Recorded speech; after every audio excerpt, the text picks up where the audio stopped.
मेरा नाम संजना है। बचपन से ही मेरी माँ का साया मेरे सिर से उठ गया था। उस समय मेरी उम्र केवल 8 साल थी। माँ के जाने के बाद पिताजी ने दूसरी शादी कर ली। शुरू शुरू में सब ठीक था, लेकिन जैसे जैसे मैं बड़ी होती गई मुझे एहसास होने लगा कि मेरी सौतेली माँ मुझे अपनी बेटी की तरह नहीं मानती। वह हमेशा अपनी बेटी रिया को मुझसे ज़्यादा महत्व देती थी।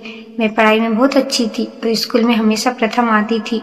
मेरे शिक्षक अक्सर कहते थे, संजना तुम एक दिन बहुत बड़ा मुकाम हासिल करोगी। मैं भी बड़े सपने देखती थी। मेरा सपना था कि मैं प्रशासनिक अधिकारी बनूं और अपने पिता का नाम रोशन करूं। 12वीं के बाद मैंने प्रतियोगिता परीक्षा की तैयारी शुरू कर दी। कॉलेज में भी मैं टॉपर थी और सभी मेरी मेहनत की तारीफ करते थे, लेकिन मेरी सौतेली माँ को मेरा पढ़ना बिल्कुल पसंद नहीं था। वह अक्सर पिताजी से कहती, लड़कियों को इतना पढ़ाने का क्या फायदा है, आखिर शादी करके घर ही तो संभालना है। धीरे धीरे पिताजी भी उनकी बातों में प्रभावित होने लगे। एक दिन अचानक पिताजी ने मुझसे बुलाया और कहा, संजना तुम्हारे लिए बहुत अच्छा रिश्ता आया है। लड़का पढ़ा लिखा है, अच्छी नौकरी करता है और परिवार में बहुत अच्छा है। मैंने घबरा कर कहा, पिताजी मैं भी शादी नहीं करना चाहती, मैं अपनी पढ़ाई पूरा करना चाहती हूँ। मेरी बात सुनते ही सौतेली माँ बोली, इतना अच्छा रिश्ता बार बार नहीं मिलता, पता नहीं क्यों मना कर रही है, कहीं किसी के साथ चक्कर तो नहीं चल रहा। उनकी यह बात सुनकर पिताजी नाराज हो गए। उन्होंने मेरी एक भी बात नहीं सुनी और कुछ ही महीनों में मेरी शादी आदित्य से तय कर दी। मेरा सपना अधूरा रह गया। शादी के दिन मैं दुल्हन के जोड़े में बैठी थी, लेकिन मेरे मन में खुशी नहीं थी। मैं बार बार यही सोच रही थी कि काश मुझे अपने सपनों को पूरा करने का एक मौका और मिल जाता। शादी के बाद मैं अपने ससुराल पहुंची। शुरुआत में सब कुछ अच्छा लग रहा। मेरे ससुर बहुत अच्छे इंसान थे, उन्होंने मुझे बेटी की तरह अपनाया। लेकिन मेरी सास कमला देवी मुझे कभी दिल से स्वीकार नहीं कर पाई। बाद में मुझे पता चला कि वह अपने बेटे आदित्य की शादी अपनी पसंद की लड़की से करवाना चाहती थी, इसलिए वह मुझे पसंद नहीं करती थी। मेरी नंदन रचना भी अपनी माँ की तरह ही थी। वह छोटी छोटी बातों पर मुझे ताने देती रहती। शादी के कुछ दिन बाद ही मुझे घर का सारा काम संभालना पड़ने लगा। सुबह 5 बजे उठकर रात देर तक मैं घर के कामों में लगी रहती। मैं पूरी कोशिश करती कि घर का हर सदस्य खुश रहे, लेकिन फिर भी मेरी सास को मुझ में कोई अच्छाई नजर नहीं आती। एक दिन मैंने सासू माँ से कहा, माँ जी अगर आप कहें तो मैं अपनी पढ़ाई भी आगे जारी रखना चाहती हूँ। मेरी बात सुनते ही वह गुस्से में बोली, बहुओं का काम किताब पढ़ना नहीं घर संभालना होता है। पहले घर के काम ठीक से सीख लो, फिर बाकी बातें करना। मैं चुप हो गई। मुझे समझ आ गया कि अब मेरी जिंदगी पूरी तरह बदल चुकी है, लेकिन मुझे यह नहीं पता था कि आने वाले दिनों में मेरी जिंदगी और भी कठिन होने वाली है, क्योंकि कुछ लोग धीरे धीरे मेरे पति आदित्य के मन में मेरे खिलाफ जहर घोलना शुरू कर चुके थे। शादी के 6 महीने बीत चुके थे। मैं पूरे मन से अपने परिवार को जोड़कर रखने की कोशिश कर रही थी। सुबह सबसे पहले उठना, पूरे घर का काम करना, सबकी पसंद का खाना बनाना और रात में सबसे आखिरी में सोना मेरी दिनचर्या बन चुकी थी। मेरे ससुर हमेशा मेरे काम की तारीफ करते, लेकिन मेरी सास और ननद को मेरा अच्छा व्यवहार भी दिखावा लगता था। धीरे धीरे उन्होंने आदित्य के मन में मेरे खिलाफ बातें भरनी शुरू कर दी। जब भी मैं किसी काम में थोड़ी सी भी गलती कर देती, सासू माँ आदित्य से कहती, देख लिया अपनी पत्नी को, इसे घर संभालना तक नहीं आता। रचना भी अपनी माँ का साथ देते हुए कहती, भैया आप इतने पढ़े लिखे और समझदार हो, लेकिन भाभी आपके लायक नहीं है। शुरुआत में आदित्य इन बातों पर ज्यादा ध्यान नहीं देता, लेकिन धीरे धीरे उसका व्यवहार बदलने लगा। अब वह मुझसे पहले की तरह प्यार से बात नहीं करता था। छोटी छोटी बातों पर नाराज हो जाता और कई बार बिना वजह मुझ पर गुस्सा करने लगता। मैं समझ नहीं पा रही थी कि आखिर ऐसा क्या हो गया। एक दिन मैंने हिम्मत करके आदित्य से पूछा, क्या मुझसे कोई गलती हो गई है? आप पहले जैसे नहीं रहे। आदित्य ने ठंडे स्वर में कहा, तुम हर बात में सफाई देने की कोशिश मत किया करो, बस घर के कामों पर ध्यान दिया करो। उसकी बात सुनकर मेरा दिल टूट गया। मैं पूरी रात रोती रही, लेकिन किसी ने कुछ नहीं कहा। कुछ महीनों बाद मेरे ससुर की तबीयत अचानक बहुत खराब रहने लगी। डॉक्टर ने उन्हें आराम करने की सलाह दी। घर में अब उसकी बातें पर असर भी कम होने लगा। एक दिन उन्होंने मुझे अपने पास बुलाकर कहा, बेटी तुम बहुत अच्छी हो, चाहे कितनी भी मुश्किल आए कभी हार मत मानना। उनकी बातें सुनकर मेरी आंखें भर आई। मुझे नहीं पता था कि वह मुझसे यह बातें क्यों कर रहे हैं, लेकिन कुछ ही दिनों बाद उन्हें दिल का दौरा पड़ा और वह इस दुनिया को छोड़कर चले गए। उनके जाने के बाद जैसे मेरी जिंदगी से आखिरी सहारा भी खत्म हो गया। अब सासू माँ और रचना खुलकर मेरे साथ बुरा व्यवहार करने लगी। आदित्य भी दिन ब दिन मुझसे दूर होता जा रहा था। समय बीतता गया और 1 साल बाद मैंने एक बेटे को जन्म दिया। मैंने उसका नाम आरव रखा। मुझे लगा कि बच्चे के आने से शायद सब कुछ ठीक हो जाएगा, लेकिन ऐसा नहीं हुआ। आदित्य अब देर रात तक घर आने लगा। वह घर आते ही मुझसे झगड़ा करता, कभी कभी गुस्से में चीजें फेंक देता। मैं सब कुछ सिर्फ अपने बेटे के लिए सहती रही। एक रात जब आदित्य बहुत देर घर नहीं आया तो मैंने सिर्फ इतना पूछा, आप इतनी देर से क्यों आए? मैं बहुत परेशान हो रही थी। मेरी बात सुनते ही वह गुस्से से चिल्लाने लगा, तुम्हें हर बात जानने की जरूरत नहीं है, अपना काम किया करो। उस रात पहली बार मुझे एहसास हुआ कि मेरा रिश्ता धीरे धीरे टूटता जा रहा है, लेकिन मुझे अभी भी उम्मीद थी कि एक दिन सब कुछ ठीक हो जाएगा। मुझे क्या पता था कि आने वाले समय में मेरी जिंदगी एक ऐसे मोड़ लेने वाली है जिसके बाद सब कुछ हमेशा के लिए बदल जाएगा। समय बीतता गया, लेकिन मेरे जीवन की परेशानी कम होने की बजाय बढ़ती जा रही थी। मैं पूरे मन से अपने परिवार को संभालने की कोशिश कर रही थी, लेकिन मेरी हर कोशिश नाकाम साबित हो रही थी। आदित्य अब पहले से ज्यादा चिड़चिड़ हो गया था। वह छोटी छोटी बातों पर मुझ पर गुस्सा करने लगा। सासू माँ और रचना भी हर समय उसे मेरे खिलाफ भड़काती रहती। एक दिन सुबह मैं जल्दी जल्दी नाश्ता तैयार कर रही थी, क्योंकि आरव की तबीयत ठीक नहीं थी। रात भर उसे तेज बुखार रहा, इसलिए मैं ठीक से सो भी नहीं पाई। तभी आदित्य ऑफिस जाने के लिए तैयार होकर कमरे से बाहर आया और बोला, संजना मेरी नीली शर्ट कहाँ है? मैंने कहा, अलमारी में रखी है, मैं अभी निकाल के देती हूँ। लेकिन जैसे ही मैं शर्ट निकालने गई, मुझे याद आया कि कल धोने के बाद मैंने उसे प्रेस करना भूल गई थी। मैंने घबराते हुए कहा, सॉरी, मैं भी प्रेस कर देती हूँ। मेरी बात सुनते ही आदित्य गुस्से से चिल्लाने लगा, तुमसे एक काम भी ढंग से नहीं होता, आखिर पूरे दिन करती क्या हो? उसकी आवाज़ सुनकर सासू माँ और रचना भी वहाँ आ गई। सासू माँ बोली, मैं तो पहले ही कहती थी कि यह लड़की इस घर के लायक नहीं है। मैं चुपचाप शर्ट में प्रेस करने लगी। उसी समय आरव जोर जोर से रोने लगा।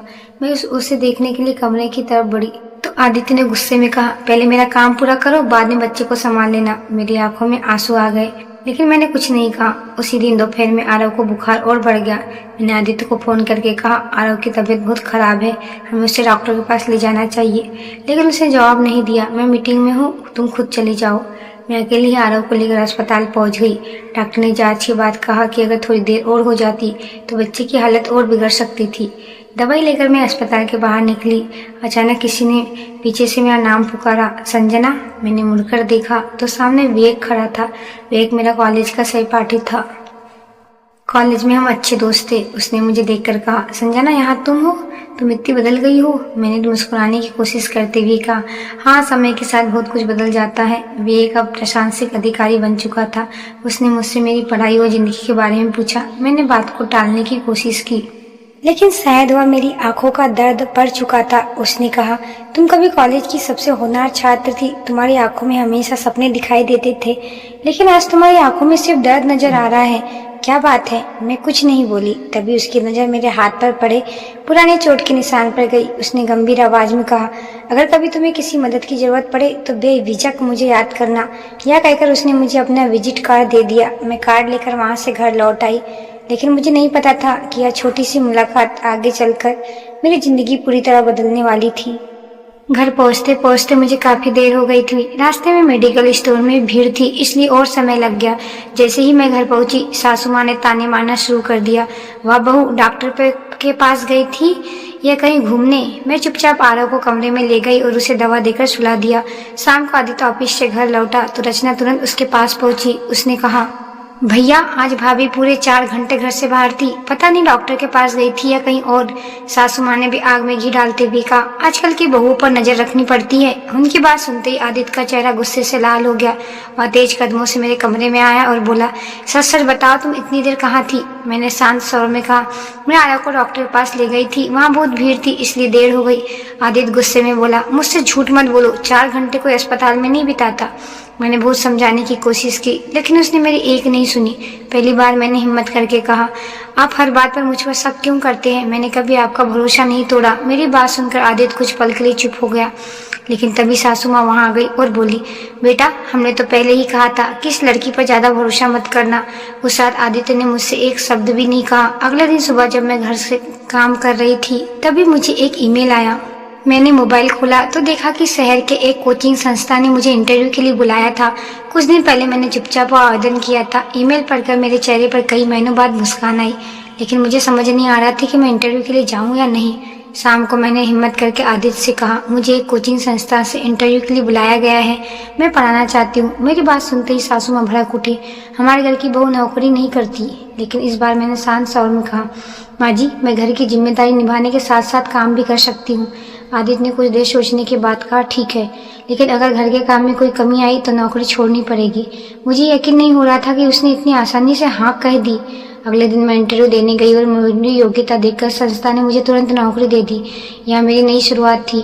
मुझे लगने लगा कि शायद अब मेरी जिंदगी बदल सकती है, लेकिन मुझे नहीं पता था कि मेरी यह नई शुरुआत कुछ लोगों को बिल्कुल पसंद नहीं आने वाली थी और जल्दी ही मेरे सामने एक ऐसी सच्चाई आने वाली थी जो मेरे पैरों तले जमीन खिसका देती। कोचिंग संस्था में पढ़ाना शुरू करने के बाद मेरी जिंदगी में धीरे धीरे बदलाव आने लगा। वर्षों बाद मुझे ऐसा महसूस हुआ कि मेरी भी अपनी एक पहचान है। मेरे पढ़ाने का तरीका छात्रों को बहुत पसंद आने लगा। कुछ ही महीनों में मेरी गिनती संस्था के सबसे अच्छे शिक्षकों में होने लगी। छात्र, उनके माता पिता मेरी तारीफ करते नहीं थकते। लेकिन घर का माहौल पहले जैसा नहीं था। मैं सुबह जल्दी उठकर घर का सारा काम करती, फिर कोचिंग जाती और वापस आकर दोबारा घर की जिम्मेदारी निभाती। इसके बावजूद सासू माँ और रचना को मुझसे हमेशा शिकायत रहती। एक दिन मैं कोचिंग से घर लौटी तो मैंने देखा कि आदित्य और सासू माँ किसी बात को लेकर धीरे धीरे बात कर रहे हैं। मुझे देखते ही दोनों चुप हो गए। मुझे कुछ अजीब लगा, लेकिन मैंने ज्यादा ध्यान नहीं दिया। कुछ दिन बाद कोचिंग संस्था में वार्षिक समारोह आयोजित किया गया था। संस्थान के निदेशक ने मेरे अच्छे प्रदर्शन के लिए मुझे सम्मानित किया। उसी कार्यक्रम में मुख्य अतिथि के रूप में विवेक भी आए हुए थे। कार्यक्रम खत्म होने के बाद उन्होंने सभी शिक्षकों से मुलाकात की। जब उनकी नज़र मुझ पर पड़ी तो उन्होंने मुस्कुराते हुए कहा, मुझे खुशी है कि तुमने फिर से अपने सपनों की तरफ कदम बढ़ाया। मैंने भी मुस्कुराकर उनका धन्यवाद किया। लेकिन उसी समय दूर खड़ा एक व्यक्ति यह सब देख रहा था। वह कोई और नहीं बल्कि आदित्य था, जो मुझे लेने आया था। घर पहुंचने के बाद उसने मुझे गुस्से में पूछा, तुम उस आदमी को कब से जानती हो? मैंने कहा, वह मेरे कॉलेज का दोस्त है, सहयोग से आज कार्यक्रम में आए थे। मेरी बात सुनकर आदित्य भड़क गया। उसने कहा, अब समझ आया कि तुम्हें नौकरी करने की इतनी जल्दी क्यों थी। मैं हैरान रह गई। मैंने कहा, आप क्या कहना चाहते हो? तभी सासू माँ बीच में बोली, हम तो पहले से ही जानते थे कि कुछ न कुछ जरूर है। मैं समझ गई कि एक बार फिर मेरे खिलाफ जहर घोला जा रहा है। मैंने आदित्य को बहुत समझाने की कोशिश की, लेकिन इस बार उसने मेरी एक नहीं सुनी। अगले कुछ दिनों तक वह मुझसे ठीक से बात भी नहीं करता।